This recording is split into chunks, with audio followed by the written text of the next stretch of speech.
இதுதான். ஆ.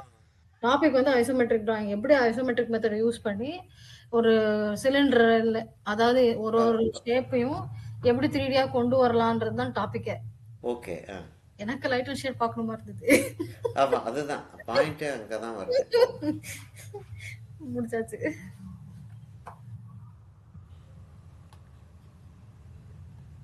பாயிண்ட்டே நமக்கு என்ன செய்யணுன்றத வந்து அந்த அந்த லெசனில் வந்து இருக்கிறதுலையே க்ளோசஸ்ட் லெசனுக்கு கொண்டு போய் நம்மளும் உட்காந்து செஞ்சிடுறது. அப்போ நான் வந்து செய்யறப்ப வந்து இது நிறைய நேரங்களில் வந்து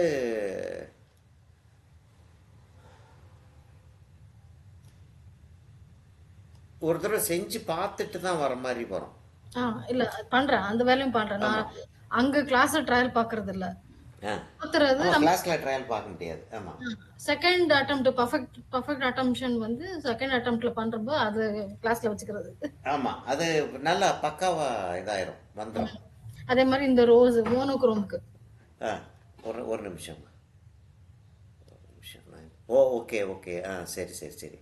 பென்சில் பென்சிலா? பென்சில். ஓகே. பென்சில் ஆ. மோனோக்ரோமுக்கு எப்படி different shades of pink and red ஆ, சரி. என்ன பண்ணலாம்னு சொல்லி பென்சில் ஒர்க்கு. ஆ, இதுக்கு நான் ஸ்டூடெண்ட்ஸோட செய்யும்போது என்ன செய்வேன் அப்படின்னா, டிராயிங்கை கரெக்டாக போட்டுருவேன். ம் போட்டுட்டு பேப்பர் ஒயிட்டை விடுறோம் அப்படின்னு வச்சுக்கிறோம். பேக்ரவுண்டு ஒன்று கொடுக்க போகிறோம், அப்போ பேப்பர் ஒயிட் விட முடியும்.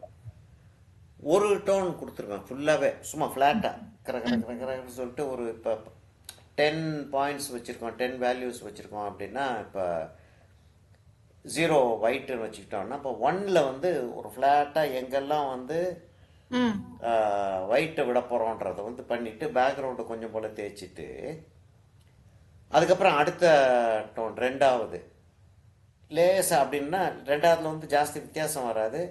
ஆனால் நமக்கு தெரியும், ஓகே இதெல்லாம் கண்ட்ரோல் பண்ணுறோன்னு. ரைட். அப்புறம் நான் வந்து 4வது போயிடுவேன். ம் 4வதுன்னு போகிறப்ப டைமென்ஷன் வர ஆரம்பித்தோம். ம் 6வது 10வது போய் கம்ப்ளீட் பண்ணிடுவேன். மூணாவது அப்படிதான் பண்ணிருக்கேன் இது. ஆ, இது வந்து இது வந்து ஒரு சீனியர் ஸ்டூடெண்டோட she should be 20+ she should be. So okay. அவங்கள்ட்ட அப்படிதான் வேல்யூ ஸ்கேல்ல வந்து ஹோம்ஒர்க்காக கொடுத்துட்டேன். ஆ, நீங்க ப்ராக்டிஸ் பண்ணி கொண்டு போங்க. ரெக்கார்டிங் ஓடிக்கிட்டு இருக்குமா? ஆ. பிரச்சனை இல்லை. நீங்க ப்ராக்டிஸ் பண்ணி கொண்டு வந்துருங்க வேல்யூ ஸ்கேல்ல. ஆ, எனி கலர் உங்களுக்கு அந்த ப்ரெஷர் புரியணும் என்ன பண்றீங்கன்றது. எனி அவ்வளோதான். கலர் இஸ் ஃபைன்னு சொல்லி டிண்டட் ஷேடு டோன் பண்ண சொல்லிட்டேன். ஆ, வேல்யூ ஸ்கேலும் பண்ணு கொண்டு வர சொல்லிட்டேன். Okay okay. ஆ, நேரா ரோஸ்ல அதை எப்படி அப்ளை பண்ண போறோம்னு சொல்லி காமிச்சிட்டேன். அவ்வளோதான். முடிஞ்சு போச்சு. அவங்க கூடவே செஞ்சாங்க. ஸோ வெயிட் பண்ணி ஒரு நீங்க சொன்ன மாதிரி ஒரு லேயர் கொடுத்து வெயிட் பண்ணி அவங்க முடிக்க சொல்லி அப்படிதான் போச்சு. ஆமாம், அது நல்ல ஒரு ரிசல்ட் கொடுக்குது ஒன்று. ஆமா அண்டர்ஸ்டாண்டிங் இன்னும் பெட்டர் ஆகுது. ஆமா. அவங்க ஒரு ஆப்பிள் பண்ணிருக்காங்க. அது இதே இதே இதே இது ரசல், இது நம்ம எந்த பெயிண்டிங்குமா அது? காமிச்சிருக்கேன் சார் உங்களுக்கு. ஓ, அனுப்பிச்சிருக்கியா? ஒரு நிமிஷம் பார்த்துறேன். ஓ ஆமாம். ஐயோ, இது அநியாயமா. அநியாயமா ஆக்சுவலா டக்குன்னு பார்த்தோன்னா ஒன்றுமே இல்லை. ஆனா உள்ள இறங்கினா பயங்கரமா இருக்கு. பார்த்தோம்னா ஒரு குறைஞ்சபட்சம் ஒரு 100 டைம்ஸ் ப்ரஷ்ஷை வச்சிருக்காப்புல பேப்பர் மேலே. ஆமா நிறைய இருக்கு. Minimum 100 times. எதுவுமே ஆக்சிடென்டலாக நடந்தது கிடையாது, எல்லாமே ப்ரஷ்ஷை வச்சு தேய்ச்சது தான். கால்குலேட்டிவா தான் பண்ணிருக்காரு. பயங்கரமா இருக்கு. பயங்கரமான இருக்கு. டு டூ லிஸ்ட்ல சேர்த்துட்டேன். காயத்ரி டைம் செஞ்சுதான் ஆகணும் அதை. இப்போ நம்ம இதை என்ன செய்யலாமா, ஹொரைசானை வந்து இந்த இடத்துல வச்சுருவோம். அதாவது ஹொரைசானை இந்த இடத்துல வைக்கிறோம் அப்படின்னா பேலஸ் வந்து இவ்வளவு தான் வரும். ரைட். சரியா? ஸ்கையை வந்து நம்ம அங்கேருந்து அப்படியே கொண்டு வந்து அப்படியே ஸ்கையை குறைச்சிக்கிட்டே வந்துட்டு இந்த இடத்துல பேலஸ் வருது, இங்கே கொஞ்சம் ஆளுங்க நிற்கிறாங்க, கொஞ்சம் ஆளுங்க நிற்கிற மாதிரி போட்டுருவோம். ரொம்ப ரொம்ப ரொம்ப வேக போட்டுருவோம். அப்போ நம்ம என்ன செய்வோம், இந்த இடத்துல வந்து ஒரு 2 inches விட்டு, நான் A4 பேப்பர் வச்சுருக்கேன். A4 பேப்பர் வச்சுட்டு ஒரு 2 inches இருக்குமா, 2 inches 2¼ inches அப்படின்னு சொல்லிட்டு வச்சுக்கிறோமே. ஒரு ஹரிசான் லைனை லேசாக செட் பண்ணிக்கிறேன். ஏன்னா அது வச்சிட்டோம் அப்படின்னா நமக்கு பெர்ஸ்பெக்டிவ் கொண்டு போகிறது ஈஸியாக இருக்கும். ம். இப்போ இது 3 பாயிண்ட் பெர்ஸ்பெக்டிவ்ல இருக்கு. ஆனால் 3 பாயிண்ட் பெர்ஸ்பெக்டிவ்ல இதை காட்ட மாட்டோம், 2 பாயிண்ட் பெர்ஸ்பெக்டிவ்ல காட்டிடுவோம் பேலஸை. ரைட். இப்போ இது இவ்வளோ தூரத்துக்கு வந்துருச்சு. ம். இது விட்டுட்டு நம்ம வந்து இன்னும் ஒரு இன்ச்சு 1.5 இன்ச்சு இருந்தால் போதும் நமக்கு அந்த பேலஸ் எவ்வளோ காட்டினா போதும். ஏன்னா நம்ம வந்து மெயின் எய்மே ஸ்கை காட்டுறது தான். ரைட். இப்போ பேலஸை வந்து நம்ம காட்டுறதுக்கு என்ன செய்யணும்னா இது இந்த இடத்த நம்ம மேனேஜ் பண்ணிடலாம்னு தெரிஞ்சிருச்சு நமக்கு. ம். பேலஸை காட்டுறதுக்கு என்னன்னா இப்போ இந்த கார்னரில் வந்து 3 இந்த ஆனியன் பக்கோடாஸ் தெரியுது அந்த டவரில். ம். மேலே அந்த கூம்பு இருக்கிறது வந்து 3 இது தெரியுது, பின்னாடி ஒன்று தெரியுது, அது அப்புறம் பார்த்துக்குவோம். ம். அதில் ஒன்றை வந்து சென்டரில் இருக்கிறத இந்த இடத்துல எடுத்துருவோம்.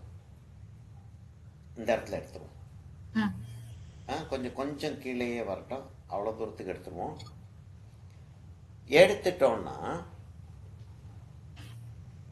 அங்கேருந்து அப்படியே வேனிஷிங் போகிற மாதிரி வச்சுக்கிறோம். இங்கேருந்து கொஞ்சம் தான் வேனிஷிங் போகுது, இங்கேருந்து நல்ல வேனிஷிங் போகுது. ம். இங்கேருந்து நல்ல வேனிஷிங் போயிடுது. அப்படி இங்கேருந்து கொஞ்சம் தான் வேனிஷிங் போகுது. தெரியுதா? டிராயிங் தெரியுதா? தெரியல, தெரியுது சார். தெரியுதா? லேசாக தெரியுது. ஓகே. அப்போ என்னன்னா எத்தனை லைன் வருதுன்றது பார்ப்போம். இது ஒரு லைன். அதுக்கப்புறம் இந்த இடத்துல இன்னொரு லைன் ஒன்று வருது. அதாவது அந்த ஒரு விங்கு. ம். அப்புறம் இந்த இடத்துல ஒரு இது வருது, அங்கேருந்து அது வேனிஷிங்க்கு அப்படி போய் இந்த இடத்துல அது முடியுது. ரைட். இதெல்லாம் நம்ம டீட்டெயில்டாக காட்ட போகிறது கிடையாது. அப்படியே கோடு கூட போட்டுட்டே வந்துடுவோம், வந்து செஞ்சுருவோம். நம்ம கலர்ஸ் மாத்திரம் கரெக்டாக பிரிச்சிடணும், அவ்வளோதான். ம். அப்புறம் இந்த இடத்துல அதோட கொஞ்சம் சிறுசாக வருது இது. இந்த இடத்துல எவ்வளோ பெருசு வருது, அந்த இடத்துல கிட்டத்தட்ட அவ்வளோ பெருசு வருது. கொஞ்சம் ஸ்பேஸ் விட்டு இந்த இடத்துல இன்னொரு கோடு ஒன்று வருது, அங்கே சிறுசாயிட்டே போகுது. இப்போ இந்த இடத்துல நம்ம வந்து பக்கோடா போட போகிறோம். இப்போ அது அவ்வளோ காட்டினா போதும் நமக்கு ம். அப்படின்னு காட்டிடுறோம். ஆல்மோஸ்ட் சென்டரில் வந்து சர்க்கிள். ஒரு செமி சர்க்கிள் மாதிரி போட்டு, அதாவது ஆனியன் பக்கோடாஸ் ஆக்சுவலாக இது ம். ம். அந்த ரஷ்யன் இதில் இருந்து எடுத்தது ஆக்சுவலாக. ம். ஆனால் ராஜஸ்தான் இதுன்றது தான் ஹிஸ்ட்ரியில் எழுதுவான். ம். ஹிஸ்ட்ரியில் எழுதுறப்ப ராஜஸ்தான் இதுன்னா ஆக்சுவலாக ரஷ்யன் பக்கோடாவிலேருந்து தான் எடுத்துருக்கான். சரி, அப்போ இந்த இடத்துலையும் அதே மாதிரி வருது. நம்ம எதையுமே வந்து இப்போ இதே பெர்ஸ்பெக்டிவ்ல இந்த சைடு போகும். இந்த இடம் போகுது. இதை வந்து தனியாக அப்படி காட்டுறோம். அது வந்து கொஞ்சம் லேசாக சிறுசாகுது அது. அதே மாதிரி இதையும் வந்து அதே மாதிரி காட்டுறோம் நம்ம. இதுக்கு மேலே வந்து ஒரு லெவல் ஒன்று வருது.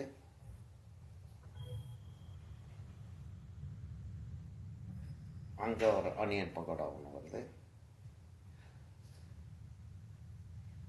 அப்படி வந்துடுது. 4க்கும் 4 கார்னரில் அப்படி பெருசாக வெளியில் வந்து ஒரு கலசம் ஒன்று நீட்டிகிட்டு இருக்கு. அந்த கலசம் நீட்டிகிட்டு இருக்கிறத லேசாக காட்டிட்டு விட்டுறோம். அதே மாதிரி இந்த பர்ஸ்பெக்டிவ் லைனையும் இதை காட்டிடுறோம். ஏன்னா இந்த பர்ஸ்பெக்டிவ் லைன் காட்டினா தான் நம்ம வந்து தூரத்துக்கு போகிறப்ப இதை காட்ட முடியும். இப்போ இங்கே என்ன செய்கிறோம், நம்ம இப்படி காட்டிட்டு கிட்டத்தட்ட அங்கே இருக்கிற மாதிரி லேசாக அப்படியே இதெல்லாம் வந்து கோடு கோடாக போட்டு காட்டிடுவோம் நம்ம. இது இங்கே கீழே வந்துருச்சு. இங்கே இந்த ஹைட்டுக்கு எதுவுமே கிடையாது. கிட்டத்தட்ட இந்த ஹைட்டுக்கு தான் இது வருது. லேசாக அங்கே ஒரு ஏதோ கோபுரம் மாதிரி இருக்கு. நம்ம அப்படியே அதை மறைச்சி போட்டுறோம், அவ்வளோதான். இதை வந்து இங்கே டீட்டெயில் காட்டுவோம், இங்கே டீட்டெயில் குறைஞ்சிக்கிட்டே போயிடும். இப்போ கையை எடுத்தால் தான் டிராயிங் தெரியும். இல்லை, தெரியுது. சரி, நான் டிராயிங் முடித்த உடனே எனக்கு வந்து ஒரு வார்த்தை சொல்லிடு, நான் ஃபோட்டோ எடுத்துக்கலாம் சார். ஒரு ஃபோட்டோ ஒன்று எடுத்துடுறேன். இப்போ இங்கேருந்து என்ன ஆகுதுன்னா, இந்த இடத்துல வந்து ஒரு மண்டபம் மாதிரி ஒன்று இருக்கு. அந்த மண்டபம்லாம் நம்ம காட்டி ஆகணும். அது லேசாக சஜஸ்ட் பண்ணால் தான் அது ஒரு 3D ஃபீல் தெரியும். ஆமாம், அந்த எஃபெக்ட் வரும். சும்மா சும்மா அப்படி அப்படி நம்ம போட்டாலே போதும். ம். ஆனால் பர்ஸ்பெக்டிவ் கரெக்டாக இருக்கணும். அதுதான், பர்ஸ்பெக்டிவ் கரெக்டாக இருந்தால் தான் அந்த எஃபெக்ட் வரும். இப்போ இந்த இடத்துல வந்து ரெண்டு தூண் வர்ற ஒரு ஃபீலிங் இருக்குது, இந்த இடத்துல தூண் வர்ற ஃபீலிங் இருக்குது, இங்கெல்லாம் தூண் தூணாக வரப்போகுது. லேசாக நம்ம கோடு போட்டு விட்டாலே அது வந்துடும். கொஞ்சம் இந்த இடத்துல வந்து நம்ம ஆளுகளை வந்து வரையறது பார்த்துருவோம். இந்த இடத்துல வந்து தலை ஒன்று வருது, அந்த இடத்துல இப்படி ஒரு பாடி ஒன்று வருது. ம். கொஞ்சம் கொஞ்சம் முன்னாடி அந்த இடத்துல ஒரு தலை ஒன்று வருது. இது வந்து பிலோ ஐ லெவலாக இருக்கிறதுனால தலை மேலே ஏறிட்டே தான் போகும். ரைட். ம்.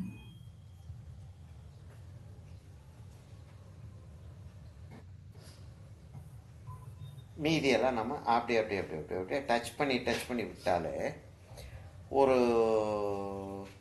நான் மகா வீட்டுக்கு போயிருந்தப்ப என் பேத்தி கூட ஒரு விண்ட் மில் ஒன்று வரைஞ்சிருந்தேன், நாம இருக்கா. ஆமாம் சார். எஸ். அதில் வந்து நிறைய பேர் கீழே நின்றுட்டு இருக்கிற மாதிரி ஆமாம். வரைஞ்சிருக்காங்க. ஆமாம்.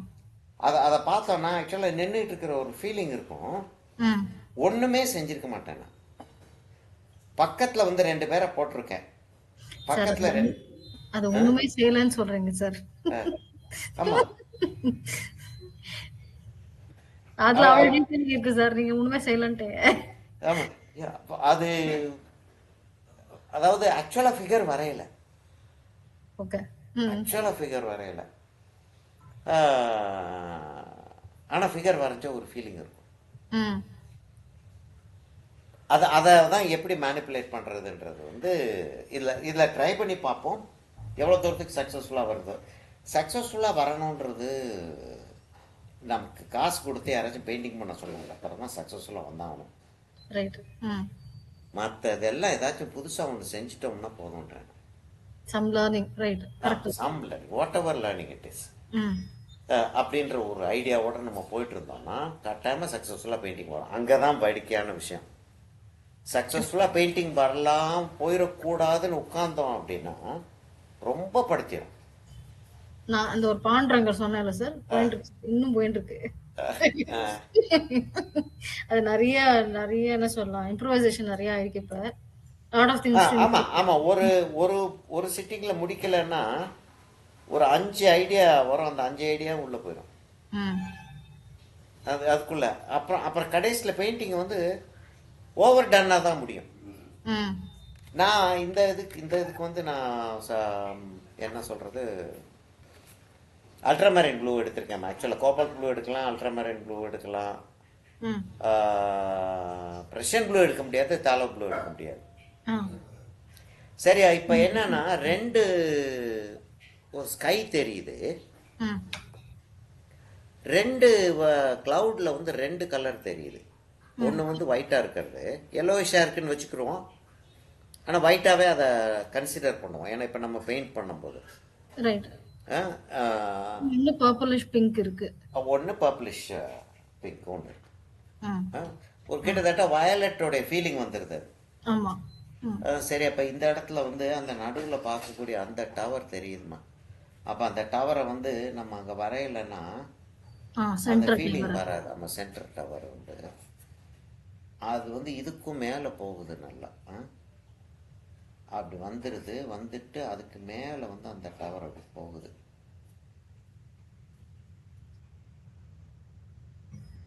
அது ஒரு இம்பார்ட்டண்ட் ஒரு டீட்டெயில் அது. அவ்வளோதான், அது பெரிய விஷயம் கிடையாது, ஆனால் அது இருக்கணும், இல்லாட்டி சிக்கல். சரியா, அப்போ நான் என்ன செய்ய போகிறேன், நான் ரெண்டு என்னம்மா ஒரு ஃபோட்டோ சார். ஓ சரி, ரெண்டு என்ன ரெக்கார்டிங் எப்படி ஓடிக்கிட்டு இருக்குன்னு சொல்லி இதை சரி ஃபோட்டோ எடுக்கிறப்ப ஆஃப் பண்ணிக்கிறேன். ஏன்னா தள்ளிட்டு தான் நான் ஃபோட்டோ எடுக்கணும்.